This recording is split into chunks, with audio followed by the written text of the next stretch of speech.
Halo pemirsa GPR TV dari Sabang sampai Maroke dari Miangas hingga Pulau Rote. Bertemu kembali dengan saya Bilki Sabila dalam program Kominfo Newsroom.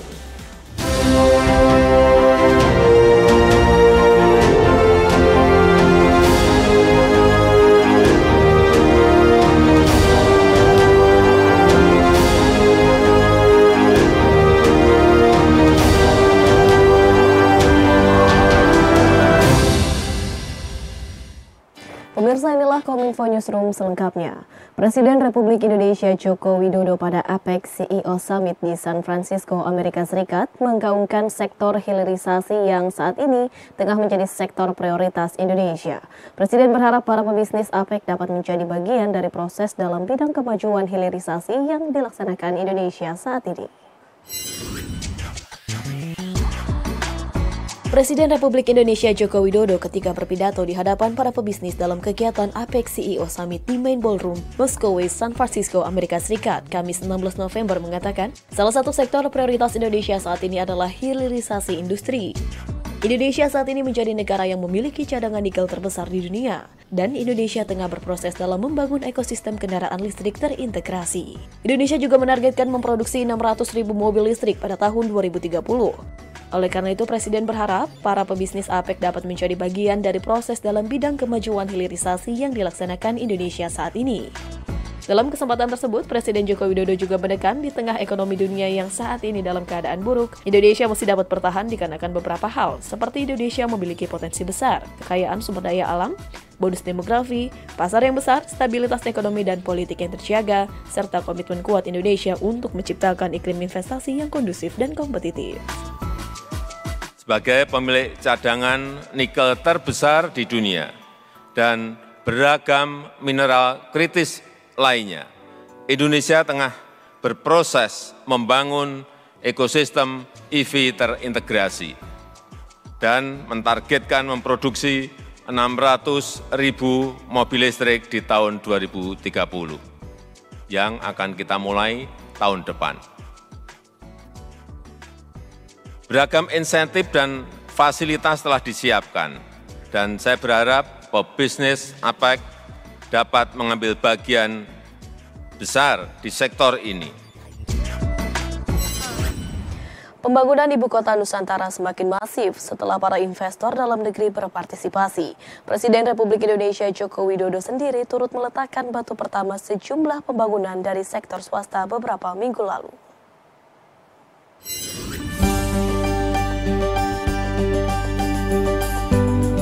Pembangunan Ibu Kota Nusantara atau IKN akan mengusung konsep kota pintar berbasis alam dan kelestarian lingkungan. Konsep inilah yang ditawarkan pemerintah kepada para investor. Dibangun di atas lahan seluas 6.671 hektar, pemerintah kini mulai membangun sejumlah infrastruktur prioritas seperti Istana Kepresidenan, perkantoran kementerian lembaga, hunian ASN, bendungan, dan lain sebagainya. Sementara pembangunan seperti sekolah, rumah sakit, hotel, perumahan, transportasi, teknologi, energi pariwisata, dan lain sebagainya melibatkan pihak swasta dalam dan luar negeri. Dalam APEC CEO Summit yang digelar di Main Ballroom, Moscow, San Francisco, Amerika Serikat pada 16 November 2023, Presiden mempresentasikan pembangunan IKN di depan para pelaku bisnis. Presiden mengajak seluruh pebisnis yang hadir dalam APEC CEO untuk tidak ragu berinvestasi di Indonesia, termasuk pembangunan di IKN. IKN disebut Presiden menjadi salah satu prioritas investasi dengan segala potensi pembangunan di berbagai sektor. Salah satu peluang besar itu ada di Indonesia.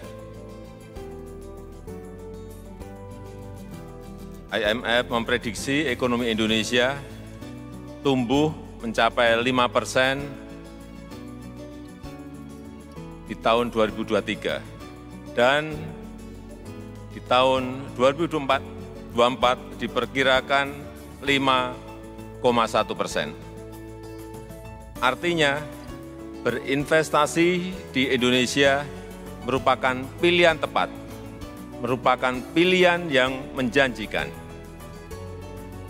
Indonesia memiliki potensi yang besar, kekayaan sumber daya alam, bonus demografi, pasar yang besar, stabilitas ekonomi terjaga, stabilitas politik terjaga, dan yang paling penting komitmen kuat untuk menciptakan iklim investasi yang kondusif dan kompetitif.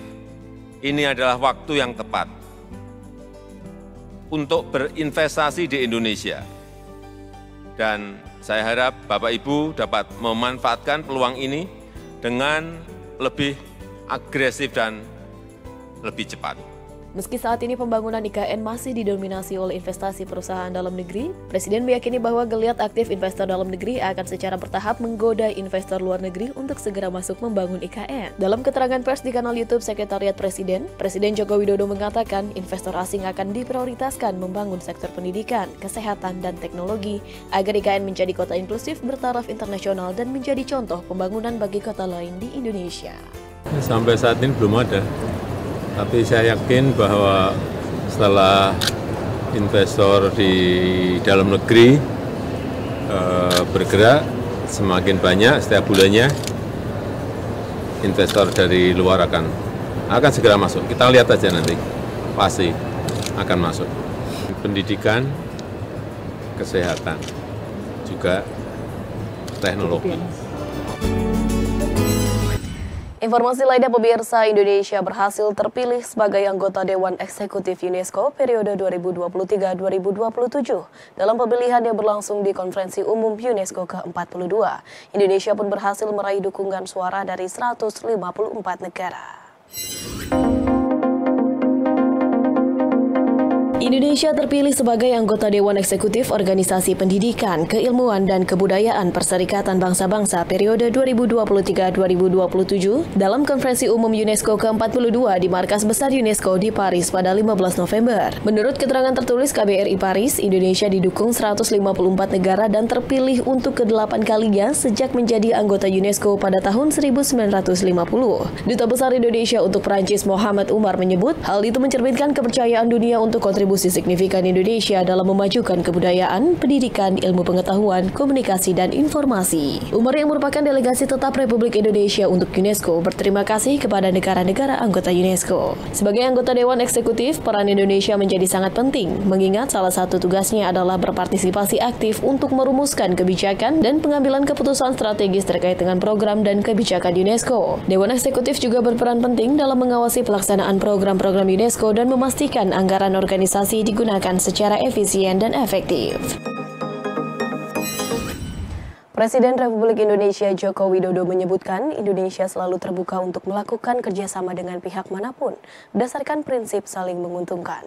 Hal inilah yang menjadi dasar Indonesia turut berpartisipasi dalam perundingan Indo-Pacific Economic Framework.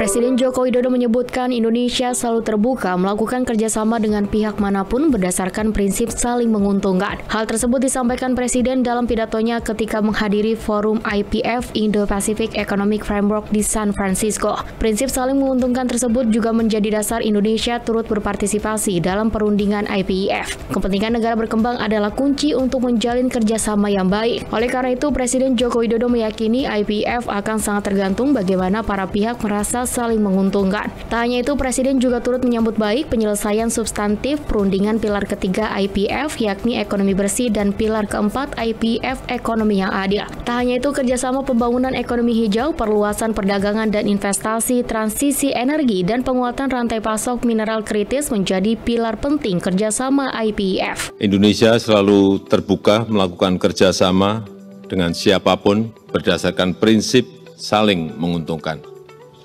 Prinsip inilah yang mendasari Indonesia berpartisipasi dalam perundingan IPEF, saling memahami kebutuhan nasional, terutama kepentingan negara berkembang adalah kunci untuk menjalin kerjasama yang baik. Kesuksesan IPEF akan sangat tergantung bagaimana para pihak merasa saling diuntungkan. Pemirsa, usai jeda kami akan kembali dengan informasi lainnya. Tetaplah bersama kami dalam Kominfo Newsroom.